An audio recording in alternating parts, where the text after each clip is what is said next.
Over 10 years ago, I wrote this book. It was this book. Not this one, but this one. It was about what life would look like under the United Nations Agenda 21 program, which a few years after the book's publication, suddenly they decided to change the name to Agenda 2030.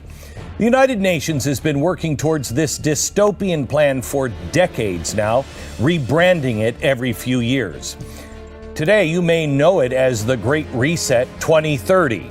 We saw this coming years ago, but what I never could have imagined is how much help these power-hungry global elites would have from society's biggest institutions, big tech, mega corporations, universities, even our own intelligence agencies. They're all in on it.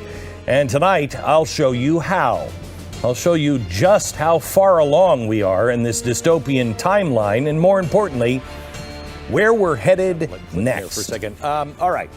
There's a question that I keep getting, and I'm sure you're thinking it as well. Is he serious in those clothes? What the hell is happening to our country? Nothing makes sense, right? Does this make sense? Oh my gosh, she looks so stunning in every single one of my dress to the morning. This is going to be the fiercest party Lynchburg has ever seen. Happy Pride! Happy Pride, sisters. Let's do a cocktail. Let's do a cocktail. We should make a Jack Fire Cranberry. Yes, we should. Come on, I'll help. Was there a pressure campaign from the citizens of Tennessee to feature drag queens with Jack Daniel's whiskey? I think the answer is obviously no. By the way, straight whiskey. But there was a pressure campaign, just not from any people you know. The question I wanted to answer tonight is, who's doing all this and why? Because I think it's a major distraction. The real stuff is being done, and we're not really arguing much about that. We just keep arguing, why is that drag queen in my first grader's class? So much of what we're seeing right now doesn't make sense if you look at it through the wrong lens. Look at some of the stories just over the past few weeks and months.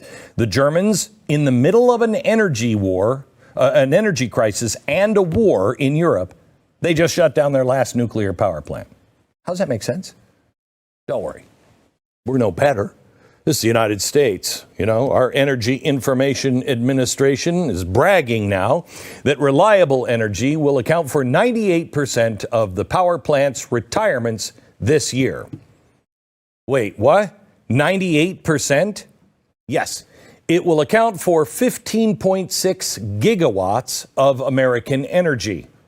Now, I know that Doc Brown was freaking out over 121 gigawatts. Yes. Now, unless the government has some master plan to channel more than 15 bolts of lightning, and you only need it when that DeLorean passes under the wire, we might be having a problem soon. Here's another one. Europe is forcing farmers to adapt to their ridiculous regulations over climate or have their land seized by the government. This is how Europe does it. Because they have a lot more unchecked power than we do. They don't have a Bill of Rights. We do. I mean, nobody in Congress or in the administration is reading it, but we have it. That's why we need all the extra distractions. Big government will always find a way. The Farm Bill expires this year, and it's up for a revote. Joe Biden in the White House, this couldn't come at a worse time. They're already trying to sneak in climate action and radical equity into the Farm Bill. Europe, here we come. We are being hit on multiple fronts, including college campuses, corporations that are all but being forced to have offices of diversity and equity and inclusion that operate some sort of political commissar for the radical left. Who else does that?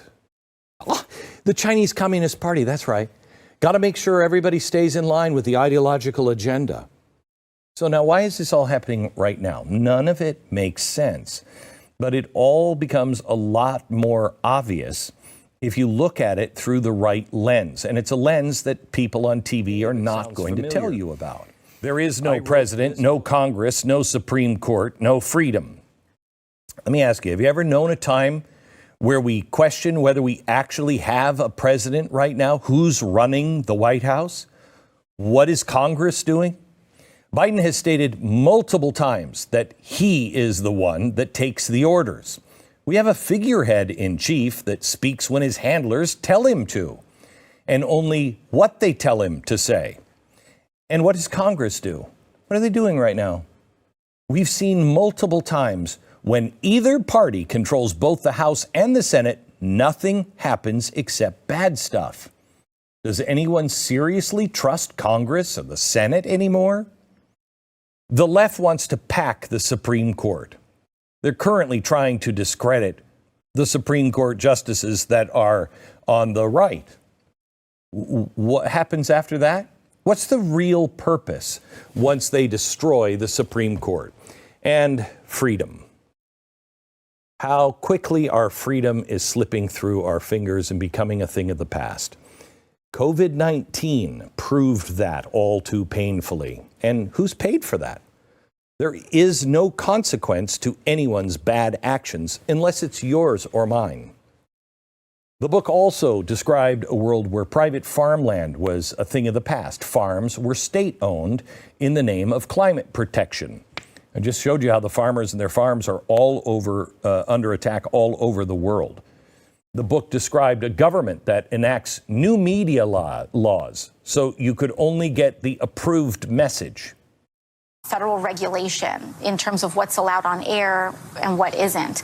And when you look at what Tucker Carlson and some of these other folks on Fox do, it is very, very clearly incitement of violence.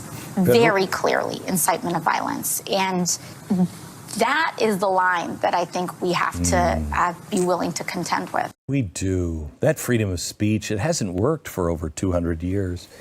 Federal regulations to decide what is allowed to be said, and they will decide what is or isn't incitement of violence. In Agenda 21, I described the roles of families and how our children were all collectively owned. Rebecca put a teacher's creed into words when she said, "There's no such thing as someone else's child. No such thing as someone else's child. Our nation's children are all our children." Parenting advice from a man that raised Hunter Biden. Take that for what it's worth. But collective ownership on our children has been a socialist and progressive talking point for over a century. They just don't usually say it out loud. But the mask has come off. In this dystopian world, people were moved into planned communities, very similar to the 15-minute city project that you might just be hearing about now. The World Economic Forum has a council of the future of cities where they plan what they call smart cities. This is how they see our future, not theirs, but ours. 15 minutes. Everything you need, you can walk to within 15 minutes. Oh, that's going to be great. How are you going to do that? Is CVS really going to just build a pharmacy in some of those bad 15-minute areas? Or are they going to be government mandated? The citizens in my book receive their instruction and their news from something called social update meetings. It's where they were told what behavior was now acceptable. I'm going to go into this more later on the program, but diverse equity and inclusion, also known as social governance in ESG, sounds an awful lot like that. It's scary because we are almost there, and what it would look like. I'm going to show you this. What we never pieced together until the last few years. Agenda 21 was first introduced back in 1992. It was from the United Nations. Anybody who spoke out about it, they spoke out and said they're going to start to take over the national parks and they want to have everybody live where they say. No, that's a conspiracy theory. Sound familiar? Then in 1997, they had the Kyoto Protocol. It was established to start taking Agenda 21 from concept to reality. In the end, too many nations, including us, pulled out. Remember the Kyoto Treaty? It's going to be bad for America. Oh, you're a conspiracy theorist. The rest of the timeline is everything I wish I would have known when we wrote Agenda 21. In 2015, Agenda 21 received its first rebranding. Okay? The UN now called it Agenda 2030. It was all the same crap, but we had done so much damage, you and me, by exposing it. It's like what's happening now to the World Economic Forum. Once you're on it and you know it and it makes sense, it spreads like wildfire. And they can't dismiss you as a crazy kook anymore. So 2015 was also the year that they first started using Build Back Better and putting ESG in its place. The United Nations Office for Disaster Risk Reduction used the words describing the need to make changes in the face of a disaster. I want you to read this document yourself, but a lot of the climate and equity mumbo jumbo that we're seeing actually enacted right now is described in these 37 pages. And similar to the Kyoto Protocol, the Paris Accord went into effect. Paris Accord went into effect in 2016 to start implementing Agenda 2030. But you remember, what was one of the first things Donald Trump did? He pulled us out of the Paris Accord, and that drove everybody crazy. We all cheered, and we wondered why people cared so much why was this so important? But something came back to put everything back on track. He railroaded it off the tracks, but what happened? COVID-19, the pandemic in 2019-2020. This did what I never thought or could imagine would happen in America.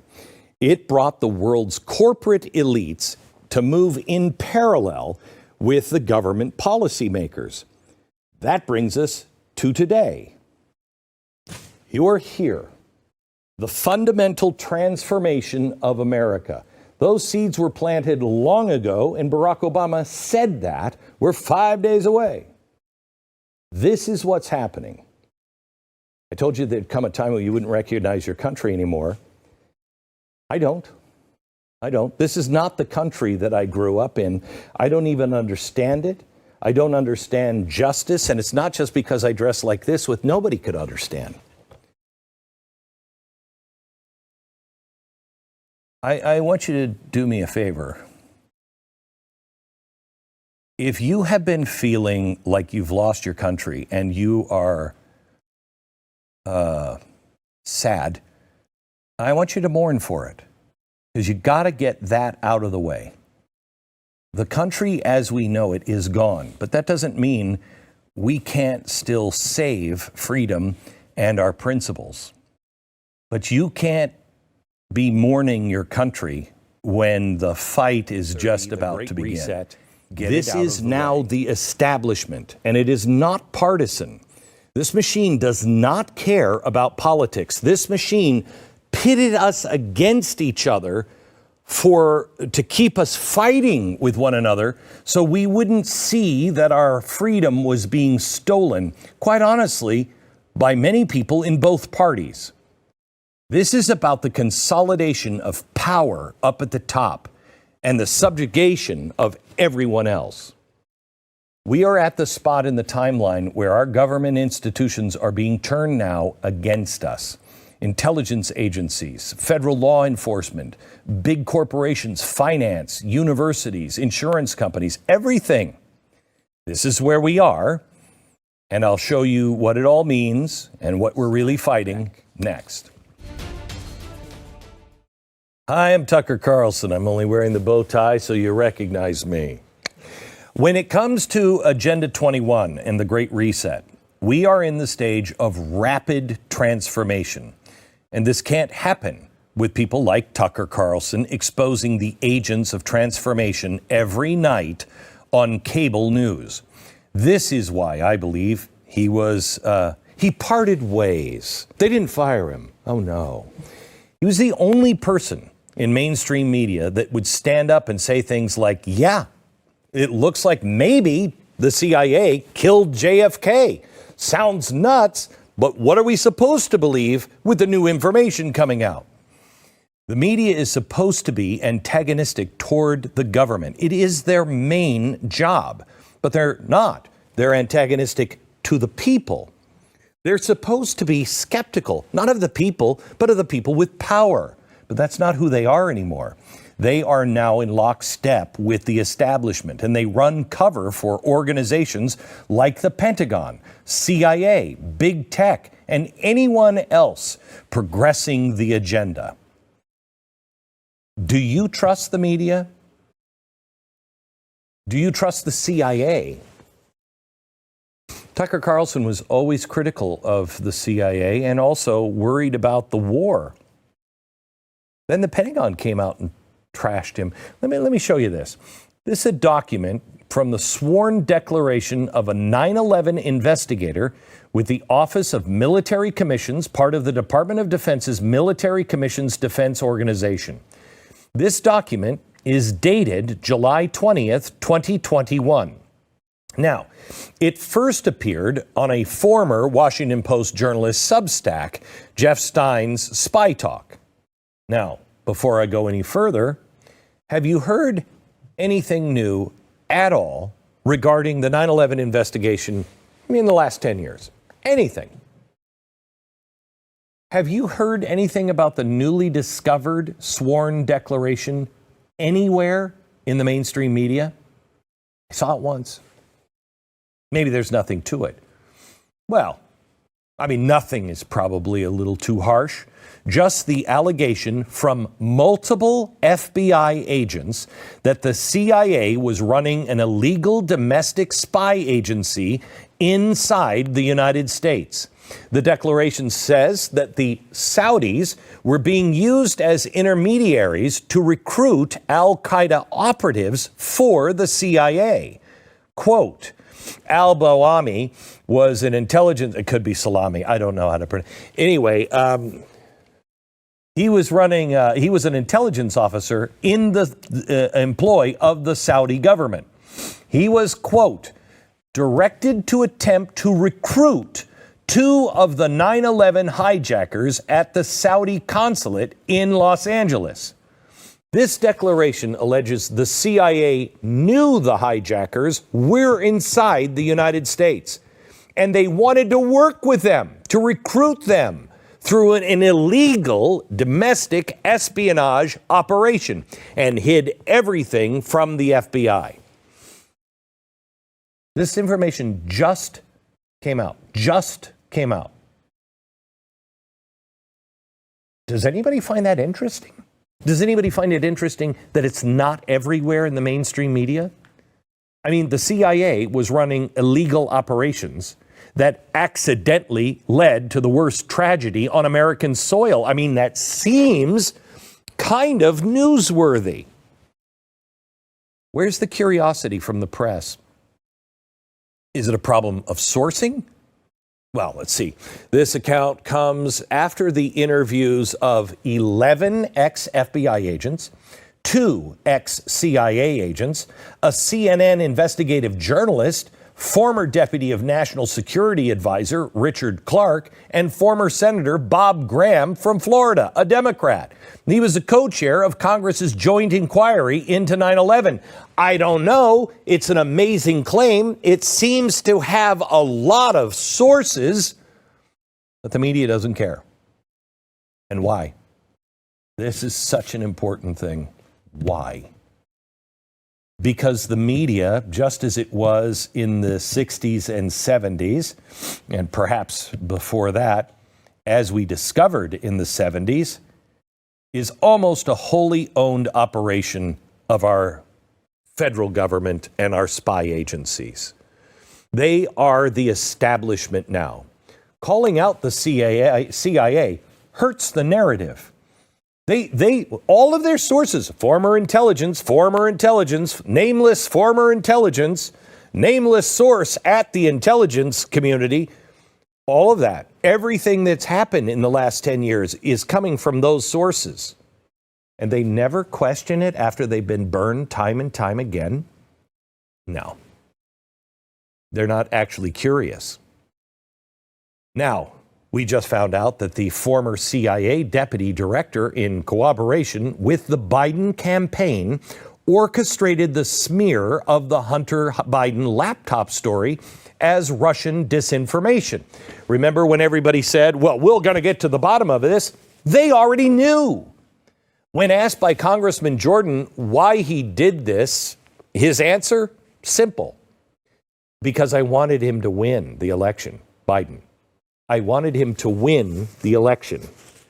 And 50 former high-level intelligence officials helped. 50 CIA agents are now agents of establishment of transformation. This is where we are. But they're not alone.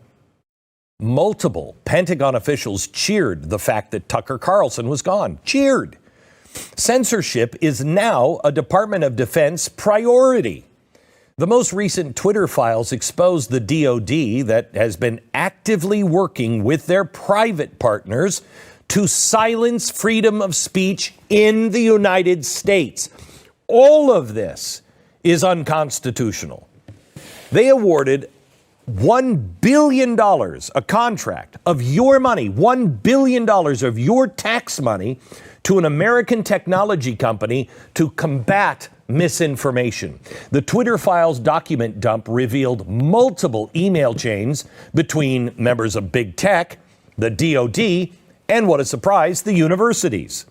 The government, the military, the federal law enforcement, and intelligence are all teaming up and spending your money to shut you down and control what you hear or see. Just look at all the things that were conspiracy theories that are now true. I don't know why your friends don't get it. Maybe they don't want to get it. Maybe they never will get it. I don't know. But if you don't get it and have a backbone, recognize the evil that you fight, call it by name, and dismiss it, stand against it, you're going to end up on the wrong side. 2 years ago, there was a whistleblower that exposed Google was operating blacklists to hide search results. Remember that? For some reason, they didn't want anyone finding the information on the Las Vegas mass shooting. Remember? Couldn't get an answer. They were also blacklisting information on terrorist attacks that happened in New York City. Now, why would they do that? Was the FBI asking them to? Would the FBI ever ask Google to censor you personally? Surely not me, right? Oh, yeah, there I am. I'm on the list.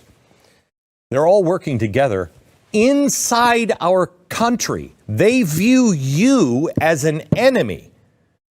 They're all working together to change how you think, to limit what you see. And with AI on the horizon, once that kicks in, gang, Michael Schellenberger recently pointed out that Facebook now has taken a side on who blew up the Nord Stream pipeline. Facebook.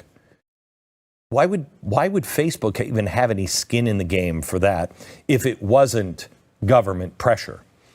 If you try and post the article by Seymour Hersh that blames the United States, Facebook now rates it false.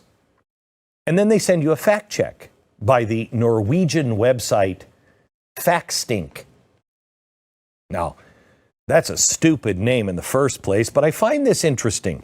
Norway was implicated in Hersh's article as having helped the United States blow up the pipeline. Also, Factstink, or whatever it is a cooperation that includes the Norwegian Broadcasting Company, state-run media. The agents of transformation have declared what it is or what it isn't, what's acceptable to say, what's not. They're telling us the questions we are allowed to ask, and there will be no dissent. Most of this is going on in secret, but I tell you, sometimes our dystopian future is debated out in the public. Listen to this debate in Minnesota on legislation called the Bias Registry Bill. Watch. Niska. Thank you, Madam Speaker and Representative Vang. If a Minnesotan writes an article claiming or arguing that COVID-19 is a Chinese bioweapon that leaked from a lab in Wuhan, and someone reports that article to the Department of Human Rights, is that something that the Department of Human Rights should put in their bias registry under your bill? Representative Vang. Thank you, Madam Speaker. Representative Niska, not all incidents are considered, I guess, violent or criminal, as I said before. And so this clearly, if with the rhetoric that we have seen since the pandemic and regarding accusing Asians of bringing in the coronavirus, that is bias motivated. And so that can be considered a bias incident. I don't care if it was Martians that did it. I really don't care. I don't care if it was my next door neighbor that did it. I want to know who did it and then make sure they don't do it again. What's being proposed is a database that tracks unapproved speech. And did you hear her thought process there? It reveals how these measures will be used to stop literally anything they want from going public. She starts off by admitting she doesn't see the Wuhan lab leak theory as being a violent thing or criminal. But then she word salads her way into finding an excuse to say, well, it actually is. Again, this is the point on the timeline we find ourselves. But one of the biggest difference from what was happening when I was writing Agenda 21 is the public-private partnerships that have arisen to ensure our dark future actually happens this time. Doesn't mean it's going to. Doesn't mean it has to. It will if we don't educate ourselves and stand up. Big corporations, big finance, even the universities that teach our children have joined into this fight. Let me ask you something. Are you paying a university to educate your child? If the answer is yes, I'd like you to tell me why. Why are you paying these universities to corrupt everything that you've done? Do you think that a degree so they can get a job that probably won't exist because of AI? You think that's worth risking their soul? Stop it. Stop. Listen up. 2020 was a massive turning point for Agenda 21 and Agenda 2030. What was mostly an initiative talked about within the halls of the UN now had full partnership from the elites that gather in Davos every year. Then the concentration became, how can we force this radical transformation on every corporation, every bank, every financial institution, every farmer in the world? The solution was a model that dated back to the Obama administration. Occupy Wall Street. Listen to this. This time, the pressure campaign wouldn't come from the street activists. It would come from the largest financial institutions in the world. It was very, very clear what they planned to do based off their 2020 World Economic Forum guest list. One of the attendees was the co-founder of Occupy Wall Street. Now, I want to show you this quote. Rejecting Davos is easy when one hasn't been invited. But now that I have a chance to go, I want to discover its revolutionary potential. This is crazy. This is the guy who started to Occupy Wall Street. Co-founder who once organized mass protest against the people like Klaus Schwab and all of those big businesses and banks. Just a few years prior, he hated everything about the people that gathered in Davos. Why does he see them as an ally now? Yeah, ask that question, demand an answer. Keep in mind the date here, January 2020. The COVID pandemic was just kicking off, and the Great Reset was being branded revolutionary change that was coming. And while organizations like the intelligence community, FBI, big tech, they were the agents of transformation. Big finance, big corporations would finance that transformation. Activists no longer needed to camp outside in front of banks or Wall Street anymore. People like Larry Fink at Blackwater would do that for you from the boardroom. Big finance like BlackRock have their tentacles in nearly every major corporation in the country. Their main goals appear to be two things: force compliance and force transformation. We need to consider their meddling in every major decision and move that these companies take. Let me just take one: the firing of Tucker Carlson. BlackRock owns over 45 million shares of Fox Corporation. Now, if the entire purpose of ESG, pushed heavily by BlackRock, is to push investments to clean energy and ideologically approved companies, why did it just a few months ago invest so heavily in Fox? See, this gets into the nuts and bolts of what the elites at the WEF and big finance are actually doing to force the transformation. Check out this interview between New York Times and Larry Fink. Behaviors are going to have to change, and this is one thing we're asking companies. You have to force behaviors, and at BlackRock we are forcing behaviors. 54% of the incoming class are women. We added 4 more points in terms of diverse employment this year, and what we are doing internally is, if you don't achieve these levels of impact, your compensation could be impacted. Okay, we're doing the same thing. And so it's just, of course they are. You have to force behaviors, and if you don't force behaviors, whether it's gender or race or just any way you want to say the composition of your team, you're going to be impacted. That's the blueprint. That is also blackmail, okay? Or I don't know, hostage taking. You do as I say. He just admitted that his investments are the new Occupy Wall Street. As Klaus Schwab would say, they penetrate cabinets, or in this case, boardrooms, and they use their voting leverage to force behavior. That's not a free market. Larry Fink telegraphed this over 2 years ago, sending a written notice to boardrooms all over the country.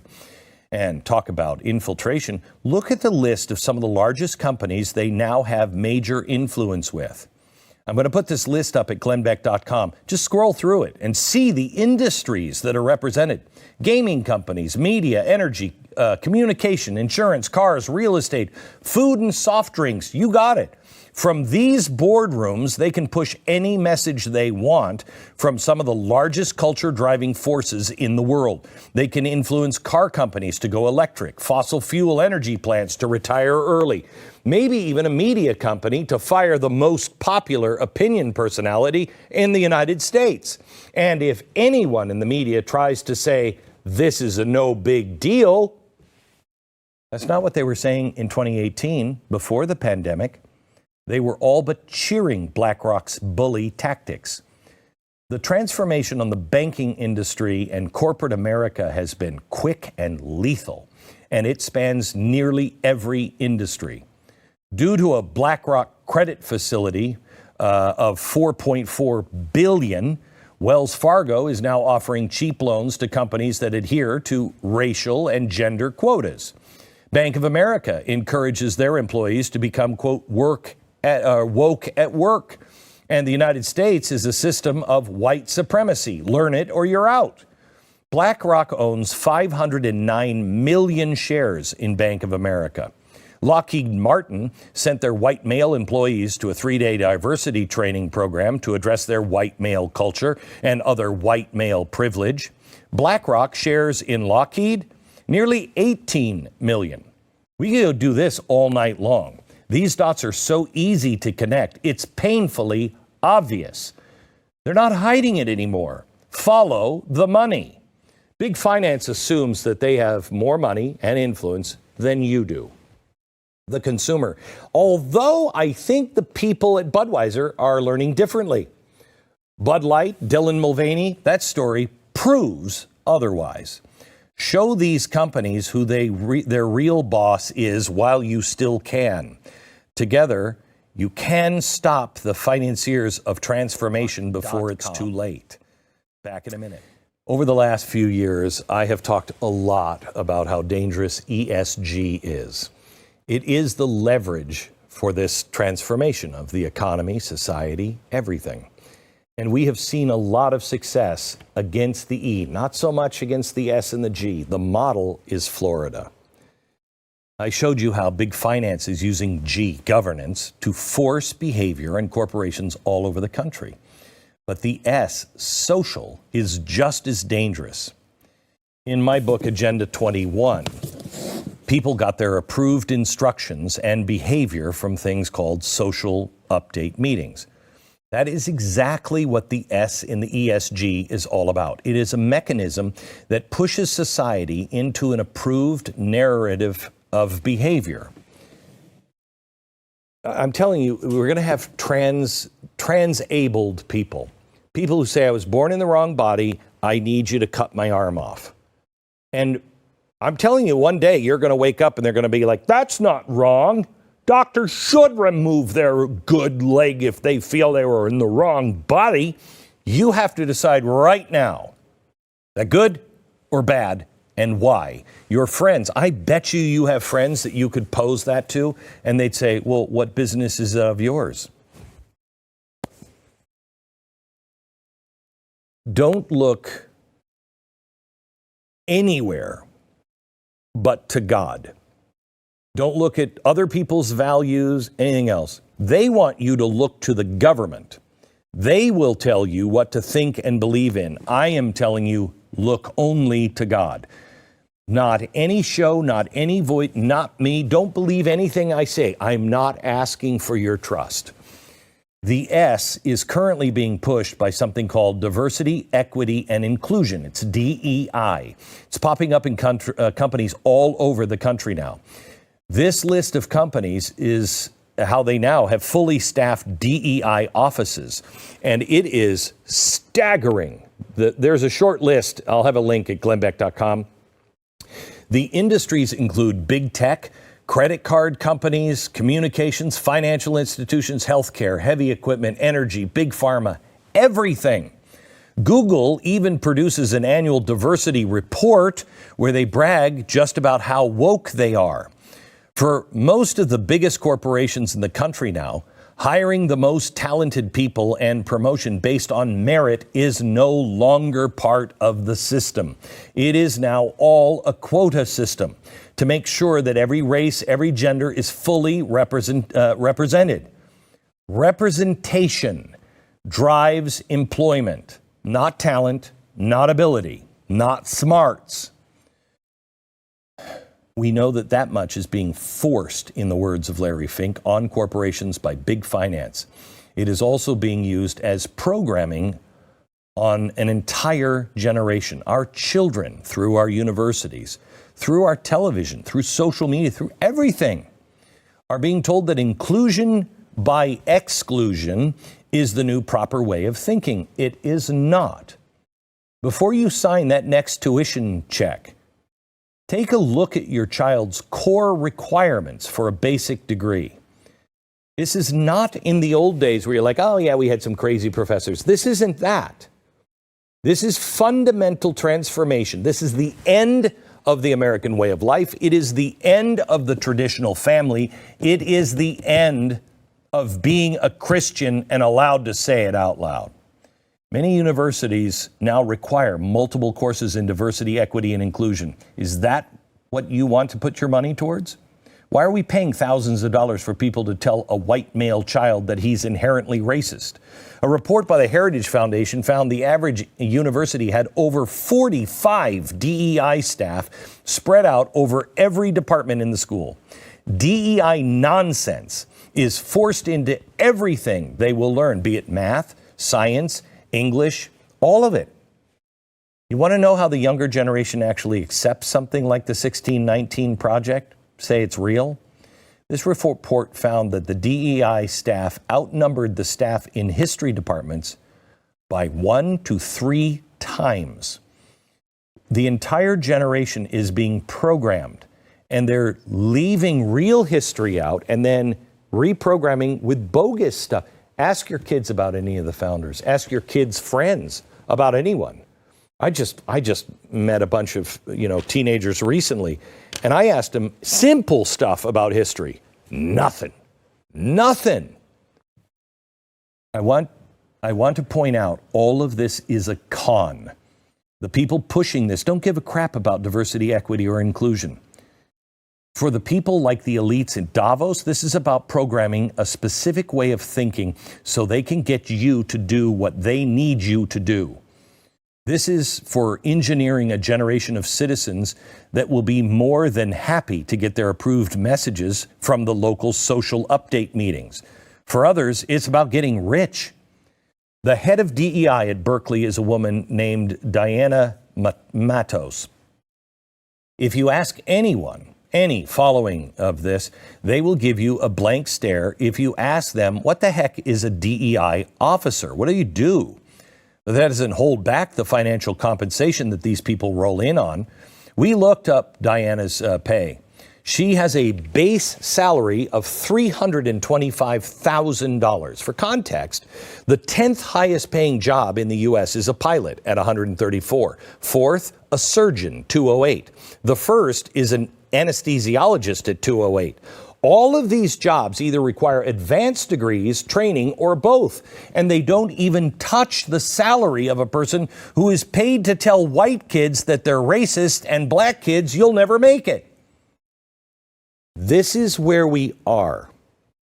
Mourn for the loss of your country, and then get ready to stand up. Because if we don't, the result is a very dark future.